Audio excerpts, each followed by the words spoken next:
We're here today to talk about cycle time reduction secrets, and this is part 4 in a webinar series that we're doing. My name is Darren Harville, this is Mike Boyd. We want to make sure that you have an opportunity to ask some questions. So if you notice in the top right corner there's a Q&A, and if you go down to the bottom and you type in your questions, we're going to do our best to answer those at the end of this session. So Mike, you're going to continue talking about some of the great tips and secrets you have on non-cut cycle time reduction secrets. I'm anxious to hear about more today. Yeah, again, reducing your machining cycle time, focusing on that non-cut time. We're going to talk today about Makino specific M codes that are developed to take those serial processes and turn them into parallel processes. Specifically, we're going to talk about M661 and M662. And those two M codes allow you to, again, take a serial process and a parallel, allows you to rotate the B axis at the same time you're making a tool change. Parallel process. The next thing we're going to show and talk about is the M630. And this, again, is at the tool change, non-cut time. And what this does is allow you to reduce your Z retract before you move to the automatic tool change position. Instead of going all the way back to Z0, home position, you can actually reduce that motion. Again, taking that non-value time out of your cycle. And then M606 at the bottom here is a macro developed by Makino, here Makino Mason, that takes these unique special Makino M codes and puts them all into one macro. So that way, when you actually implement this into your CNC program, it's very easy. You simply change M6 with M606. Let me show you a little bit more. So the 90-20, you have to change FANUC or FANUC parameter 6080. And what that parameter does is tells the machine every time that it sees the M606, execute O9020 macro program. And that's where this M661, 662, and 630, that's where they reside.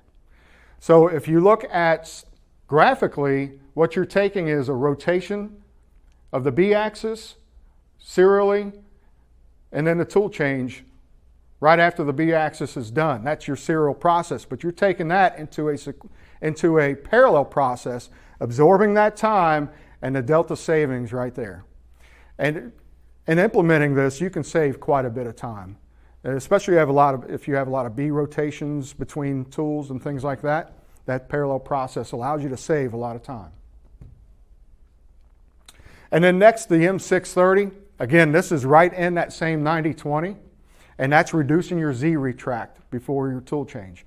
Again, saving time. And graphically, again, you can see the serial process, traditionally without this, turn into a parallel process that you save a lot of cycle time at the end. So we're going to show you this one too, Darren. So I want to dig in just a little bit before we show the demonstration, just to show you the structure of 90-20.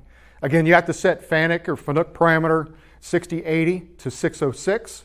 And then the format in your CNC program is highlighted at the bottom, and you can see the variables that you have to add to that particular line to make this work. Next, we have different sections in 90-20. And the first one here is if it's just a tool change. If you don't have to rotate the B axis, it jumps to, there's code in the program, so it allows it to jump to this part of the program and only execute the tool change. The next section here, the N2000 block section, is tool change with the B axis rotation. What we've been talking about is that parallel process. So this is the format in the 90-20 to execute these two. The last section is if the tool is already in the spindle, but you still need to rotate the B axis. This is a section it jumps to rotate just the B axis. Mike, you mentioned that we're going to see a demonstration. We've got one of our popular machines, the A51NX, out on the floor. You've got it ready for us to see, so let's go check it out. Let's go. For this demonstration, we're going to continue talking about the special Makino M codes. We're going to talk and show you the M661, the M662, and the M630. And all three of these pertain to tool change and B-axis rotation. So we've created a macro and that macro is 90-20. And 90-20 allows you to take all these Makino M codes for this action and replace it with just one M code. So that one M code is M606, and we've developed that macro here at Makino that takes all those M codes and puts them into one. So you have to change that FANUC or FANUC variable, so every time the machine sees the M606, it executes 90-20. So this first demonstration will be using just M6 and a B-axis rotation, the serial process. The next step to this demonstration is implementing M606 in place of M6 to show you that parallel process where we do the tool change and the B-axis rotation simultaneously.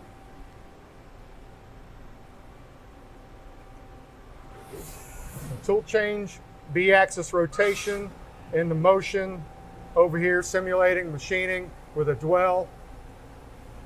And then at the end of this cycle, we're going to again record time using FANUC system variable 3001, and we're going to store that into a holding variable. The next part here is we're going to implement now M606.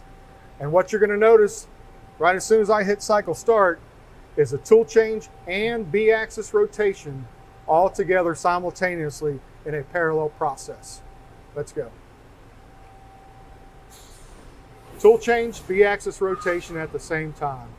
Again, the same motion here, just simulating machining with a dwell, and it's going to position back, record the time in the macro variable number 707. So let's look at the difference between those times in these macro variables. So the first one again was 706. And you can see it's at 14.9, and then 707 was that second one, implementing the B-axis rotation and tool change simultaneously using M606. So there's a half a second or so savings there. But again, if you take this over 20, 30, 60 tool changes with B-axis rotations, that could be a lot of time. So the next demonstration that I'm going to show you is implementing now the next step to this, and that's M630. And again, this is inside your 90-20 program, so it makes it easy for you and your CNC program to implement simply by changing M6 with M606. So I'm going to call up the program, and we're going to execute this program. What you're going to see is a reduced Z-axis positioning during tool change. So we're going to go over and we're going to stop here, and now we're going to simulate the machining cycle's done. It's going to retract, and this one, this first one's a full retract and tool change. So we have our dwell, again simulating that machining process. We're going to retract and tool change. Now that's the full retract with the B-axis rotation. We're going to record that time. In this next demonstration, the next part of this is we're going to now implement that M630. So you're going to watch, we're going to move over, simulating the machining. The machining is completed. We're going to start this up. A simple dwell, again simulating that machining. But you're going to notice a reduced Z retraction before tool change. See how short that was? That saves a lot of time. Every tool change, instead of going full Z retraction, now you're going to a short retraction and then making your tool change. Now I have to make a note here. You have to be very careful with this M630.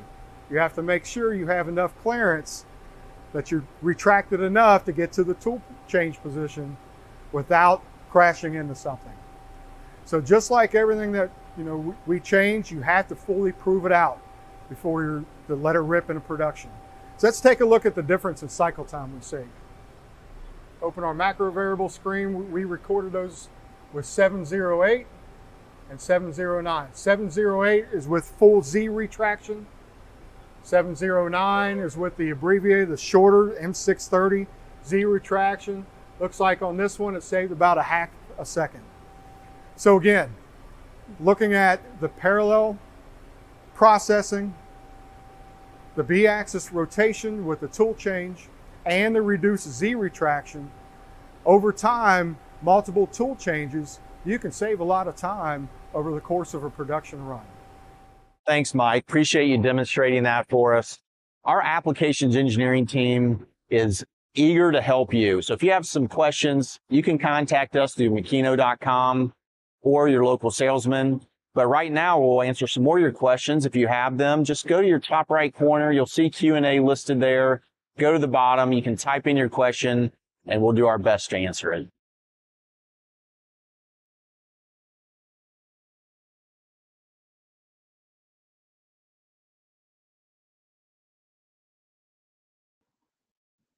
Let's go ahead and jump in. Looks like we've got some questions here coming in.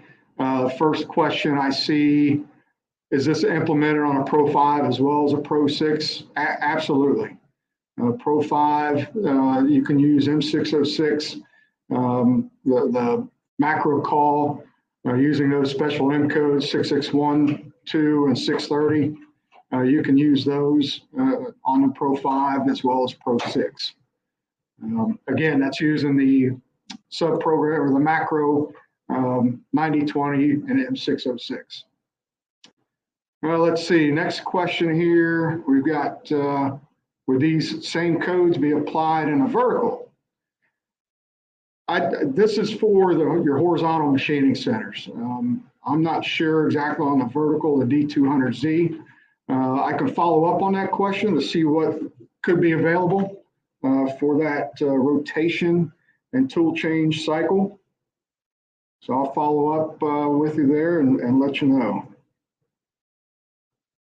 Let's see, another question. Does an M606, I assume that's M606, do anything other than a tool change and pull data from my custom screen?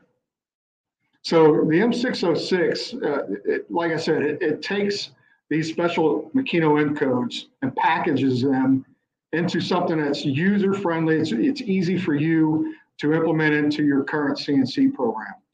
It makes sure that the spindle's at the tool change position, all the conditions are met before those actions take place. So again, this is a macro call, an M code macro call that couples these special M codes together.